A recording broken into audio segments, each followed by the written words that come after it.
चोरों की हुकूमत आए। सड़कें ब्लॉक करना हल तो नहीं होगा, ये तो लोगों को तकलीफ क्या होगी। करें आप बताओ क्या पुरअमन एहतजाज कर, आप पुरअमन एहतजाज कैसे करें? रोड ब्लॉक करना पुरअमन एहतजाज नहीं है। दुनिया में बदनाम कर रहे हो पाकिस्तान रोड को, ब्लॉक करना, दुनिया में पाकिस्तान को बदनाम कर रहे हो मैडम, रोड दुनिया में ब्लॉक, अदालत को बदनाम कर रहे हो, दुनिया में हुकूमत को बदनाम कर रहे हो।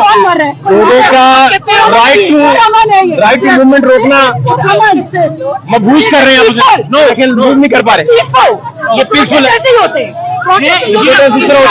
आप कुछ पार्ट पे साइड पे एहतजाज कीजिए। हुकूमत कहते हो मरियम ये चली लोग गई, तकलीफ में हुकूमत कहते हो नवाज शरीफ बाहर बैठा हुए, हुकूमत कहते हो शहबाज शरीफ मुजरिम वजीर आज़म बना हुए, हुकूमत कहते हो रोड ब्लॉक करना मुनासिब नहीं। हमजा नवाज हमजा शरीफ।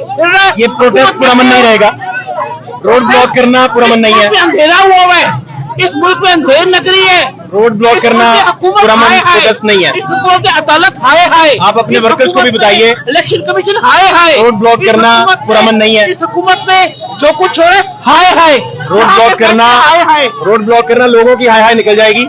आप प्लीज इसे इस तरह न कीजिए, धूम से आप अपनी कानूनी जंग लड़िए, इलेक्शन कमीशन का जनाजा निकले धूम से, लेकिन ये पुरअमन नहीं रहेगा। ये जनाजे लेकिन निकल लोग रहे कितनी हैं, तकलीफ में लोग रुके हुए हैं। इलेक्शन कमीशन के मुअज़्ज़ज़ अदालत के जनाजे निकल रहे हैं।